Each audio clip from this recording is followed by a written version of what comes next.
हाय, hello, नमस्कार. कसे आहात सगळे? तर स्वागत आहे पुन्हा एकदा तुमचं माझ्या आणखीन एका नवीन व्हिडिओमध्ये. तर आज मी आहे ना, फलटणचं राम मंदिर एक्सप्लोअर करत होते.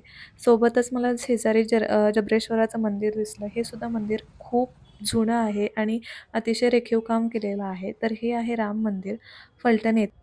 महाराष्ट्राच्या ऐतिहासिक भूमीत अशी अनेक मंदिरं आहेत, जी फक्त श्रद्धेची ठिकाणे नाहीत, तर आपल्या गौरवशाली इतिहासाची साक्ष देतात. आज आपण आलो आहोत अशाच एका पवित्र आणि ऐतिहासिक स्थळी, फलटणच्या श्रीराम मंदिरात. या मंदिराचा संबंध फलटणच्या राजघराण्याशी, नाईक निंबाळकरांच्या इतिहासाशी आणि आपल्या मराठी संस्कृतीशी जोडला जातो. चला तर मग जाणून घेऊया या सुंदर मंदिराचा इतिहास आणि घेऊया प्रभू श्रीरामचंद्रांचे दर्शन. तर फलटण हे सातारा जिल्ह्यातील एक अतिशय ऐतिहासिक शहर आहे. या शहराला शेकडो वर्षांची परंपरा लाभलेली आहे. फलटणची ओळख केवळ एका शहराची नाही, तर ती एका पराक्रमी राजघराण्याशी आहे. फलटणवर अनेक वर्ष नाईक निंबाळकर घराण्याचे राज्य होते. या घराण्याने या भागाच्या संस्कृती, धार्मिक परंपरा आणि विकासामध्ये मोठे योगदान दिलेले आहे. तर या मंदिराचं बांधकाम खूप जुनं आहे. अगदी 225 वर्षांपूर्वीचं आहे आणि नाईक निंबाळकर घराण्याचा इतिहास मराठा साम्राज्याशी जोडला जातो. याच घराण्यातील महाराणी सईबाई निंबाळकर या छत्रपती शिवाजी महाराजांच्या प्रथम पत्नी होत्या. त्यांनी फलटण भूमीला शिवकालीन इतिहासात विशेष महत्त्व प्राप्त झालेले आहे आणि आता नवीन बांधकामसुद्धा बॅक साईडला चाललेलं आहे. हे तुम्ही पाहू शकता. तर नुसतं मंदिराचंच नाही, जिथे थोडंसं खराब झालं होतं काही, तिथे पुन्हा बांधकाम चालू केलेलं आहे आणि अतिशय भव्य असं हे मंदिर आहे. थोडासा पाऊस पडत होता, रिमझिम, रिमझिम, पण छान झालं होतं वातावरण आणि इतकं मंदिर इथं फोटोशूटला किंवा ह्याला सगळ्यालाच बेस्ट असं हे मंदिर आहे. आणि जर मंदिराची रचना पाहिली, अगदी बारकाईने पाहिली, तर आपल्याला पारंपरिक मराठी वास्तुकलेची सुंदर झलक दिसते. दगडी बांधकाम, मंदिराची रचना आणि शांत वातावरण हे या मंदिराचे खास वैशिष्ट्य आहे. इथे गेल्यावर माइंड एकदम रिलॅक्स होतं, एकदम छान वाटतं. आता रिनोव्हेट करायचं चाललंय थोडंफार, पण तरीही जुन्या वस्तूंना अजिबात टच केलेला नाहीये. ते जुन्यातलं जुनं पण तसंच जपून ठेवलेलं आहे आणि ते खूप छान वाटतं. कारण आपला इतिहास हा आपल्याला पाहायला मिळतोय, हे आपलं भाग्यच आहे, नाही का?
चला तर आता तुम्हाला मी आहे ना, हे जुनं सिंहासन दाखवते. हे सिंहासन आहे ना, खूप जुनं आहे. खूप जुनं म्हणजे नाईक निंबाळकरांच्या काळातलं आहे. हे त्यांचं राजघराण्याचं सिंहासन आहे. काय माहिती याच्याला सईबाईंनी हात लावला असेल, ते याच्याभोवती खेळल्या असतील. म्हणजे इतकं हे जुनं आहे. आणि हे आपल्याला पाहायला भेटतंय आणि मला पाहायला भेटलंय म्हणून मी तुमच्यासोबत शेअर करते. जर तुम्ही पाहिलं नसेल तर तुम्ही नक्की पाहू शकता. हे किती जुनं आहे आणि खूप हेवी आहे उचलायला पण.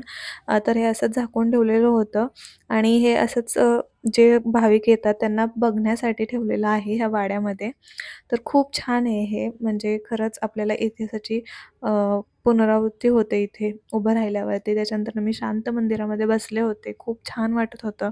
प्रत्येक गोष्ट पाहून असं वाटत होतं, की किती बारकाईने आणि किती कोरीव कल्पकतेने ह्या गोष्टी बनवलेल्या आहेत आणि खरंच पूर्वीचे कलाकार खरंच अप्रतिम होते. म्हणजे त्यांची सर आत्ताच्या कलाकारांना एवढी नाही येणार, कारण त्यांनी घडवलेल्या त्या वास्तू आत्ताही तशाच एवढ्या जिवंत आहेत आणि एवढ्या छान दिसतायत आणि त्याचं आपण इन्स्पिरेशन घेतोय. तर हा एकमुखी दत्त आहे. इथे एकमुखी दत्ताचं मंदिर आहे आणि त्याच्याच बाहेर हा वाडा आहे. खूप जास्त लोकांची गर्दी होते. खूप जास्त लोकं संध्याकाळची, सकाळची येतात इथे आणि खूप छान शांत वाटतं. तुम्ही पण कधी आलात तर नक्कीच फलटणच्या श्रीराम मंदिरांना नक्कीच भेट द्या. तुमचं सुद्धा माइंड नक्कीच रिलॅक्स होईल. मी सुद्धा खूप वेळ बसले होते. खूप छान वाटतं. म्हणूनच म्हटलं तुमच्यासोबत शेअर करावं. चला तर मग भेटते पुढच्या व्हिडिओमध्ये. तोपर्यंत माझ्या चॅनलला नक्की सबस्क्राईब